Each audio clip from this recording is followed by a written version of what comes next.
What up, what up, what up? It's your boy Draper J, aka Brother Baldhead, aka the Mustache Menace, aka Mr. Brown Sipper. Put some respect on that last one. Now, I hope everyone's having a great day, unimpeded, you know what I'm saying? I hope everybody's getting through the day, no obstacles, no disruptions, you know what I'm talking about? So I'm glad you're here to check out my live show, all about the Bills, Monday Night Mafia. You know what I'm saying? I'm glad you're checking in. If you checked in last week, appreciate it. You're checking in this week. And I want to give a shout out to the people checked in, who know I'm checking in on the podcast every week is San Jose, California, Le Cliche, France. I don't know. I might not be saying it right. Somebody checking in for France. A team checks in for France every week. Columbus, Ohio. I want to appreciate y'all for checking in. Up there in upstate Rochester, New York. I want to appreciate y'all for checking in.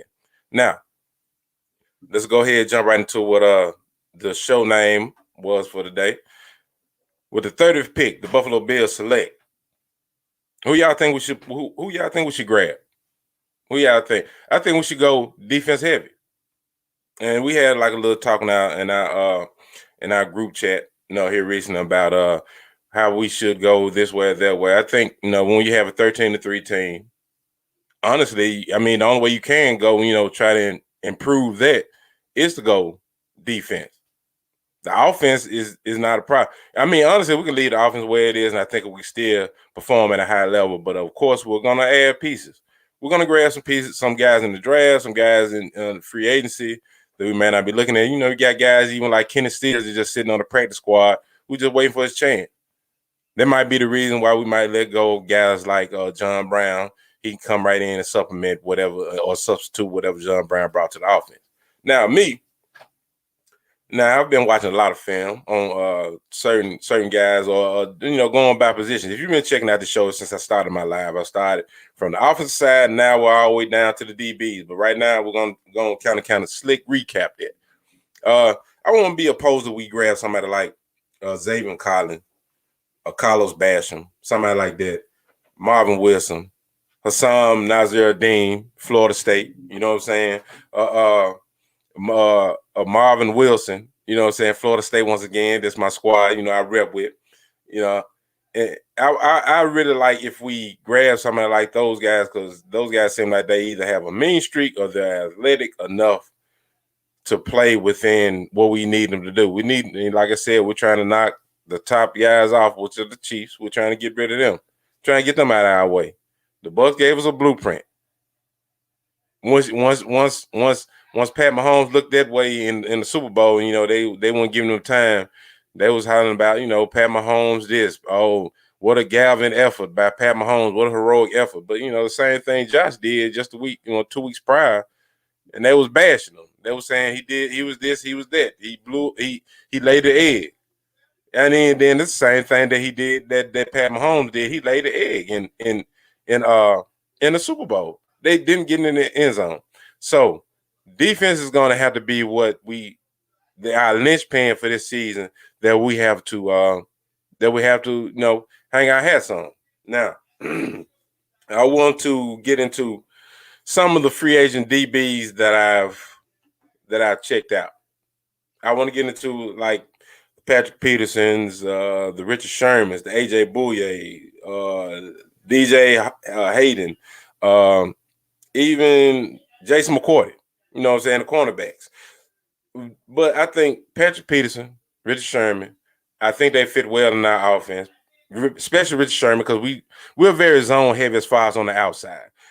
I think that he could fit better here, but I think Patrick Peterson and Richard Sherman have played their way out of our price range. I think they'll be a little bit too expensive. Now, moving over to AJ Bouye. AJ Bouye, I'm on the fence with him because, he's played for defenses that really weren't just really flattering for a cornerback. You know what I'm saying? He played on defense that really weren't that good. He got released from one place, and then he goes here and gets released. Now, I didn't know, and I may be late, he's suspended for 6 games going into the next season for PED. So that might be the reason why they let him go. Might not be he can't play. If we were to grab him, it'd be worth just giving them a look, But AJ Bouye, I don't know. That 6 games is gonna probably hurt him, and I think he'll probably be a late addition for somebody who has an injury at cornerback later in the season. DJ Hayden. Now check that on Spot Track. $6 million a year. Bad, not bad, but his production worries me. I don't want us to be going and grabbing somebody else that's like that second cornerback. It seems like it's a revolving door. It's like we can't seem to keep anybody over there. It's like we got Trey. He doing his thing. But it's like now we got Levi Wallace, and a mixture with this year it was Josh Norman. Last year it was Kevin Johnson. We got to do something to solidify that side of the field. Because you already got one shutdown. You already got that guy. So you got that guy. So you need somebody on the other side. And going into Jason McCourty, he's the only guy that I feel like that can play or has played at a Pro Bowl level consistently. But the only thing that worries me is his age. That's the only thing that worries me. Now, I see we're getting a few people in here. Get a comment over there.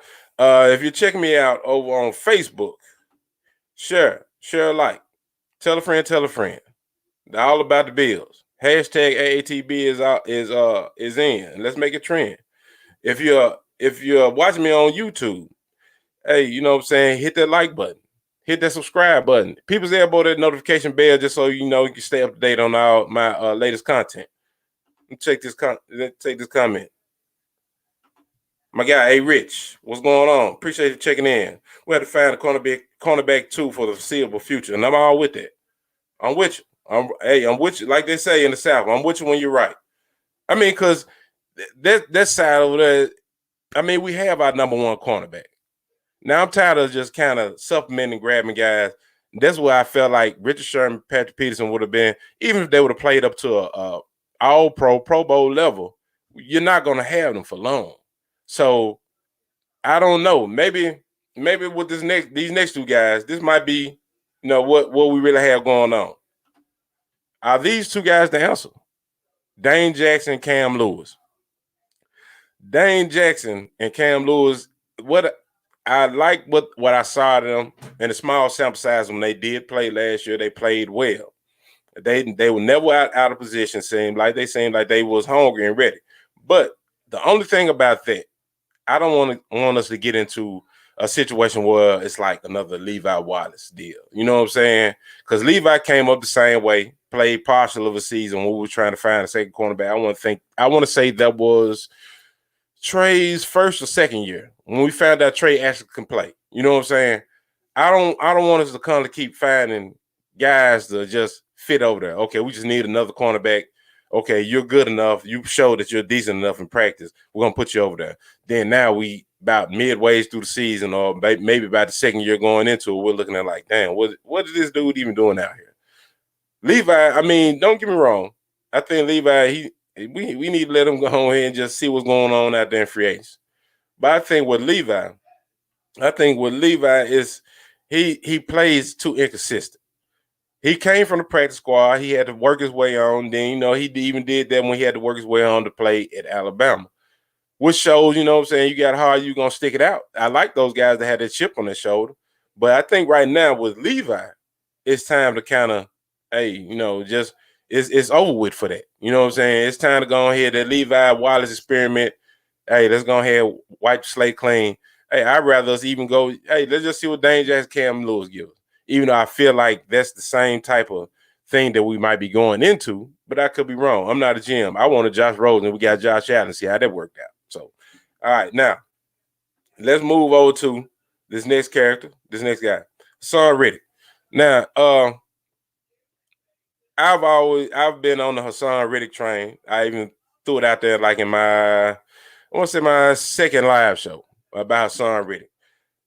Now, if I'm kind of backpedaling, just looking at it because I did a little bit more research because Hassan Reddick showed he had injury issues as well. And this is the season that he jumped out there and did his thing. So if we're gonna let a guy like Matt Milano walk because of his injury issues, I don't think that we'll go after Hassan Reddick. I don't think we will. But I'm not, like I said, I've always stated, I'm not a GM who knows how the gears turn with these guys in the front office. So I mean, who knows how that may work out? They may be like, you know what, Hassan Riddick. I checked out on Spot Track. He's 1 million cheaper than Matt Milano. And now, if that's the case, if we're gonna go that route, I mean, I would like Hassan Riddick for what he brings to the team and like that dynamic. But I mean, I would like maybe. I mean, I'd rather us bring back Matt Milano because he already knows the defense. Hassan Riddick, it has to be a learning curve. Who knows how the offseason may go? I mean, he may have to. He in training camp. We may not even have a training camp again this season. We may not even have a preseason. So who knows how that may go? So I mean, if we're gonna go after, if we're gonna let Matt Milano walk, I don't think we'll be messing with like a Hassan Riddick. But if that is that season, maybe it's like the tip of the iceberg to show that he has finally become that player that they wanted him to be, then who knows? I mean, I wouldn't be opposed to us doing that either. Now, once again, if you check me out on Facebook, share, tell a friend that hashtag AATB is in. Let's make this thing trend now. Let's make it trend. All right, if you check me out on YouTube, like, subscribe, hit that notification bell so you can stay up to date on all my content. And now let's move along to now the draft prospect at cornerback. Now, I've looked at guys like Pat Surtain Jr., Pat Surtain II, say like Sante Samuel Jr. I even looked at let me look at my notes. Let me go over my notes right quick. Even Keith Taylor Jr., a lot of juniors out there. Yeah, a lot of people being fruitful and being married. But you have Jason Sehorn, you have Sean Wade, you have Thomas Graham Jr., another junior, Tyson Campbell. I've looked at a lot of those guys, and now I want to say this before I get into this point. This point with our cap situation, I don't know if we'll be able to free up any money to be able to, sign guys in free agency, go after this guy. All I really want is let's get JJ Watt in here. I'll touch on just a little bit of that later on in the show, but let's get JJ in here. Let's get him in here and let's get somebody else. Let's get like somebody, either a linebacker or somebody that's real athletic safety, Hassan Riddick, or if we can't, let's go ahead. If we free up the money and we can, let's go bring back Matt Milano, because Hassan Riddick really and Matt Milano are the only two that I see really worth even messing with. But it could be somebody out there that's ready to prove themselves that could fit this scheme, that could actually play out there. Like I said, I started this thing, just getting dialogue. What y'all think? Y'all tell me what y'all think in the comment. Do y'all think, do we need to go to Hassan Riddick route? Do we need to re-sign Matt Milano? But I think this is going to be that time. It's going to be like a throwback year. Back in the day when we was under the rule of the late great Ralph Wilson, where we drafted, where we hit the draft. We might not hit the free agency real hard. Just know a few pieces here and there. No rotation guys. Just this season, because of the cap situation is going down. It's like for us, it's 188, 180 something, 180s-ish. Somebody tell me in the comments if I'm right, wrong. Hey, let me know. But I think with that situation, I think it's gonna be that type of year. Let me hit this wall. Let me get on the wall. All right, now. Like I said, I watched a lot of these cats, and I don't think this next dude really is going to be there when we get ready to pick, but if he is, hey, let's grab him. Pat Surtain II, Alabama. I saw he's grading, man, coverage very sticky. Reads to play well out of the backfield. You know what I'm saying? He's great in anticipation on the break. And he can help out and run support and can be left on the island. Now, disclaimer, he may not be there, but I'm just going through doing my due diligence. And this kind of like, I guess, my overall draft of the DBs. But I really like Pat Surtain. He's gonna be a star in this league sooner rather than later. And let me move over to JC Sehorn out of South Carolina. All right, now in my notes. Let me check my notes. Play man and zone well. Locates the ball very good on pass deflection tips and punch outs. The peanut punch out cat. You know what I'm talking about? And physical and gritty. Now I highlighted that physical and gritty part because we have enough choir boys on this team. We got a lot of guys that are very processed. They are all bought in on the process. Now we need some guys that have an edge. I'm preaching that all off season because the defense, y'all got to be the bullies. Y'all got to make sure when the team or high scoring offense plays us and we're holding them to well under what they normally average, they got to feel like, damn, we can play somebody. We really been in the dog fight. We've been in the dog fight. Now, in this first guy, I want to highlight FSU, of course, my guy, Asante Samuel Jr. All right, now what I saw from Asante, he's good at zone coverage, nose for the ball. Wasn't in man very much. I mean, it was like a lot of zone and those things of that nature. I mean, but to me, that fits our offense very well. Because I mean, we're rarely like in man coverage on our defense. I mean, he could jump right in, play zone, and then it'll be like because zone. I mean, even Trey, he's called the shutdown corner. He's my boy. Don't get me wrong. I'm not throwing any shade at him, but he plays a lot. We play a lot of zone. He plays a lot of cover 3. He's able to break out from where he's at, the area he's covering. If he sees the ball, then he's able to, make a play on the ball. And like I said, he plays with a little edge. Asante Samuel Jr. He plays with a little edge. He may be a little bit too physical for me. And by me saying that, I seen where he had a guy wrapped up and be about to go to the ground and he'll just dump him over his head. You can't do that. I mean, not in the league. You can't do that. They're gonna throw flags more often than not. But I think Asante Samuel Jr., no matter wherever he falls, he can be that guy for us. He could be a steal, late first, early second. I mean, I don't know. Maybe, like I said, who knows? Like the draft is very, very different, and they run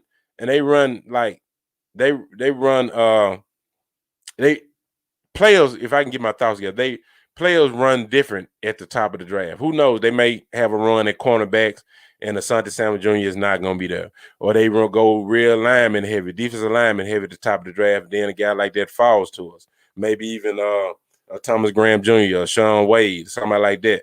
So it we'll never know. But I say maybe I think Asante could be a late first, early second, maybe some type of second round, pick for us. All right, now let me move to this next cat.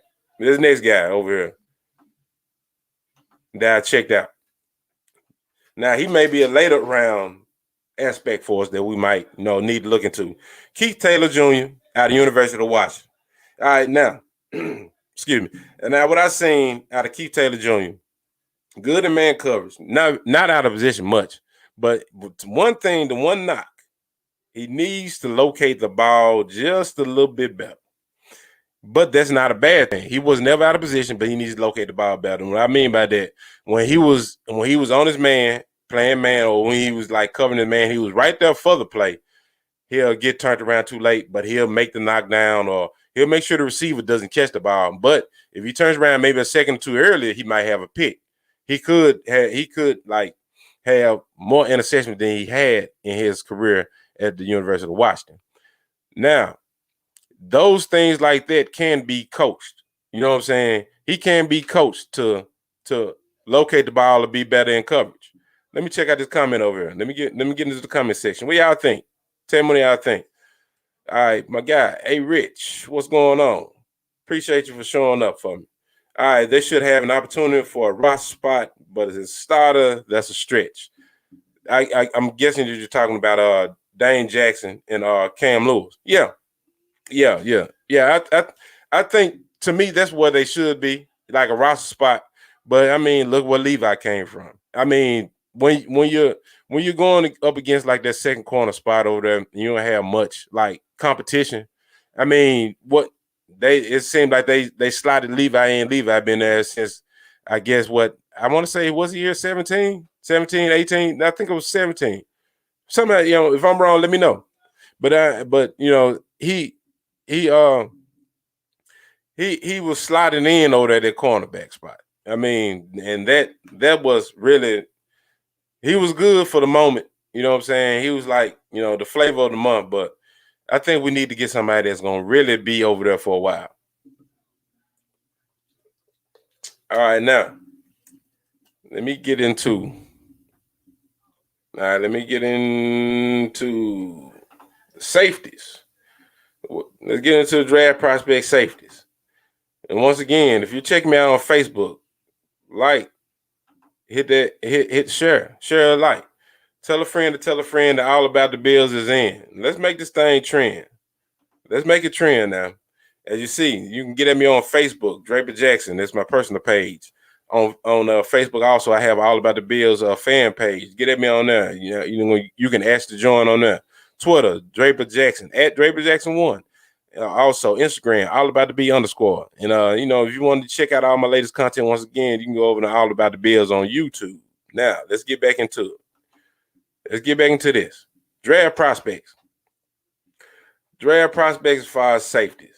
And this first guy, and this first dude I want to touch on, I want to talk about, Richard Grant from University of Central Florida.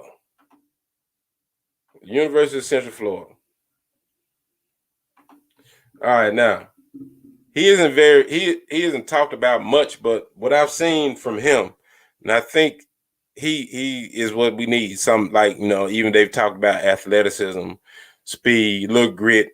That's what we need. A guy like Richard Grant over there at University of Central Florida. Now, what I've seen, he's very physical tackler, can play in the box. He can hold a lot of tight ends and slots. And that is what hurt us a little bit this year. Those tight ends and people that can come over the middle. He come down. If we get somebody like that who can be instinctively and come down and play in the box and play those slot players, then I think we have something. Also, like I said, he's a peanut punch artist. Never gives up on the play. So if he's beat or whatever, or he has to pursue the play, he's always looking to try to make a turnover. And in day one, he'll be a day one scheme fit. Because I mean, he can be that hybrid that we need. Because like we have our two safeties now. Don't get me wrong. I'm not all out on Jordan Poyer. I'm not all out on Micah Hyde. But it's gonna come to a point where we don't have enough money to sign everyone. So we're gonna have to start looking into the draft. And I think this year might as well take advantage of, just go heavy on defense. And then we'll get a guy like Richard Grant. We'll get if we can pull somebody like a Zaven Collins, some guys that can play multiple, that don't really even have to come out the field, very athletic enough. You know what I'm saying? Let me get off my Zaven Collins soapbox also. But we need a guy like Richard Grant that can play multiple positions, very flexible. He come down in the box, play. You know what I'm saying? Let me get and let me move on to this next one. Of course, I don't want anybody to say it, but it's FSU over here. Hassam Nazir Al-Din. All right, now what I saw about him, he's a very, very, very violent tackler. We need somebody that's like that who gonna come down and put that thump on you. You know what I'm saying? When you lacking, if you come across that middle and he'll put that thump on you. Got a lot of dog in him. You know what I'm saying? I'm constantly preaching that. We need somebody with some dog in him. You know what I'm saying? So let me see. He can play outside linebacker, strong safety. And he played special teams too. He's a special team guy. You know how our team really covers those guys. Even if we drafted him and say he's not ready to start, he's not above playing special teams. And you need somebody that can come down there and put that hat on somebody on special teams. On punt, kickoff. You know what I'm saying? You know what I'm saying? You need somebody like that. All right, now. He plays in the box also. Like I said, blitz. Like I said, I'm highlighting these guys that can play in the box, blitz, and all those good things like that, because we need multiple. You can't just be out there on one formation or one package, then we take you out the field. You got to put somebody else in there to do what we need done, like a blitz, or we need somebody dropping coverage. We need somebody to do this. That's like telltale signs to any good quarterback what's going on. If they take out this guy, then they have already watched their footage or watched their tape and shown that, okay, when they do this, when they take this guy out the field, put this guy on, then the coverage is this. Then they do this or do that. They do this. It's hard to really figure out what you're doing as far as like an offense if you're having the same pieces on the field that can do multiple things. You know what I'm saying? They can move around. They can do multiple things. So let me get into let me talk about this next character here. Let me touch on this next character. Andre Cisco at the University of Syracuse. All right, now what I've seen out of Andre Cisco, he come down, play in the box. He brings the wood when he tackles. You know, it seems like when he hits somebody, they know they've been tackled. They know they had to kind of lay there for a second. And he plays center field. He plays center field. I gotta excuse my people in the background. They're talking very loud. But no, that he plays center field. So there's somebody that I think we need that can impose that will. I mean, he can play kind of down, but he's mostly like center field, come across the middle. If you're lacking, I got you. You know, you're gonna cough that ball up. We're missing that. We're missing that hard hat safety. I think we place a guy like that or somebody to that caliber at safety. Now Trey can play around in coverage just a little bit. Hopefully we can lock down that second cornerback spot. We can lock down that second cornerback spot. And then now we can have like a formidable or better secondary. Now, before I get out of here, I want to touch on the JJ SWAT watch. What y'all think? Do y'all think he's gonna sign here? Y'all talk to me in the comments. Y'all let me know what's up. Y'all think JJ is gonna sign? Now I'm quite sure it's been circulating around that JJ there's somebody I guess sent him a message or tweeted at him and asked him like, damn, when are you gonna choose a team? You know, he did the whole, my wife gets mad at me because I take hours to figure what I want to eat on DoorDash. Now that I think what's going on with JJ is more or less like he's just enjoying himself. He's like, I'm just gonna run the numbers up. You know what I'm saying? I'm just gonna keep throwing it out there, keep playing around with it, let little things leak. You know what I'm saying? Like even with us, that the Bills have reached out and inquired about JJ Watt, and the sides are mutual. I think he's doing that to see if he can get the best payday out of a contender. Now I've heard that he may go to the Browns. I mean, not the Browns. I heard the Browns too, but the Bears. Come on now. He's not going to the Bears. The first thing, let's put it in perspective like this. You're not going to leave a team that's maybe going to have quarterback issues. Your quarterback may play this year for you. He may sit out, or he's going to be traded away from the team altogether to go to another team. Albeit you have a Khalil Mack, return of the Mack on the other side with you. That'll be like, some beast mode type action on defense. But that's all you bring to the table. I mean, that's it. Y'all gotta on that defense, you gotta score at least anywhere from 7 to 10 points per game just to spot the offense. The offense is not gonna be out there, lighting it up. All I know, they're gonna have Mitch Trubisky unless they're gonna make a move, which I think they're gonna make a move as soon as the league year starts. They're gonna either cut Trubisky or they're gonna trade Trubisky to somebody else and get them a quarterback. So you're not gonna go from one team that's gonna trade a quarterback to another team that may be possibly about to trade or let go their quarterback, and they didn't want to sign Allen Robinson, so there's no weapons. You got young guys like Anthony Miller. You got guys like Donnell Mooney. You know what I'm saying? You got Cole Kmet. You got weapons. You got decent young weapons, but they're not proven. So you're not going to go there. So now, to me, I think, no, it boils down to the Bills, the Browns, and I'll say Pittsburgh. Now I'll say Pittsburgh. I'm not really buying all that he wants to play with his brother. I'm not buying it. He wants to play with his brother. Come on now. I mean, I love my brother to death, but if I can go somewhere and be better, or be greater, and we got it's two different jobs. One with my brother, and one was I can try to achieve more, achieve better. Hey, I love you, big brother, but I got to get paid. I got to go and achieve more. I got to be great.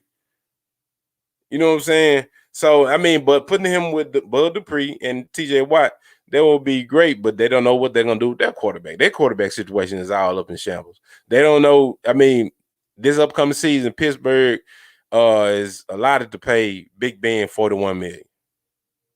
$41 million, one person.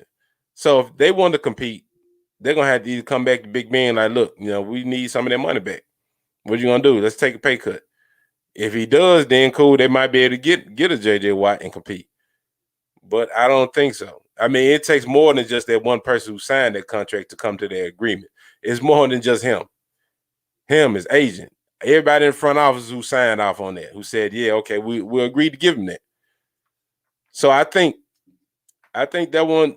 I think Pittsburgh is a dark horse. I think JJ is really running it up to see what contender is gonna come when the league year starts to swoop in and free up just enough money and finally hey, we got that bag for you over here. We're contender. The Seahawks come in, swoop in with that bag. The Packers. Like, man, somebody even said that I was watching somewhere the other day that I think it was Colin Cowherd. I know Colin Cowherd might not be the most popular in Bills Mafia because it's up and down waffling takes on Josh Allen. Now I guess he's finally on the train. I don't know, but he said that Green Bay doesn't even get into like bidding wars. But who knows? The offense was operating at a high level, even though they didn't give Aaron Rodgers any weapons, but they do need somebody on their defensive line. But I don't think that'll be where he will go. I think that we have that comfortability. If that's a real word, let me know if that's a real word. Am I tripping? But I think we have that draw to free agents in this offseason that we were one game, 4 quarters away from the Super Bowl. This offseason needs to be defense heavy. Of course, we need to solidify that offensive line. We need to free up some money so we can solidify the offensive line, maybe get Darrell Williams back. At first, I wasn't on Darrell Williams coming back, but we needed, protect our investment. He played well. He deserved to be compensated.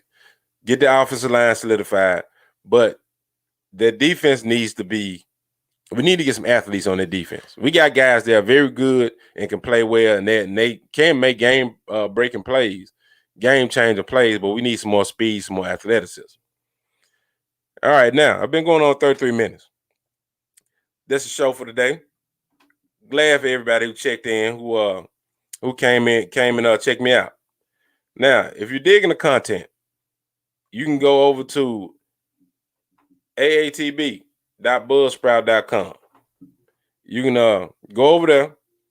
It has a interface where you can just check out the podcast, the audio podcast from right there, or where it has like the little links to Spotify. I'm on Spotify. I'm on iHeartRadio. I'm on Pandora, Amazon Music, Deezer. You can check me out on all those different podcasts or any other podcast provider. I'm out there. I'm pretty much it's a wide net I've thrown out there as far as like if you want to get accessibility to the podcast. I have links to all my social media platforms. Like I showed you earlier, like I said, if you want to check me out on Facebook, Twitter, Instagram, and also has a link over to my YouTube channel. Check me out over there. Check out some of the content I'm dropping. I will start back dropping recorded videos here in a minute. I got a few ideas I want to put out there. But you know what I'm saying? Like I said, tell a friend to tell a friend. The hashtag AATB is in. Let's make this thing trend. I'm out here. Go Bills.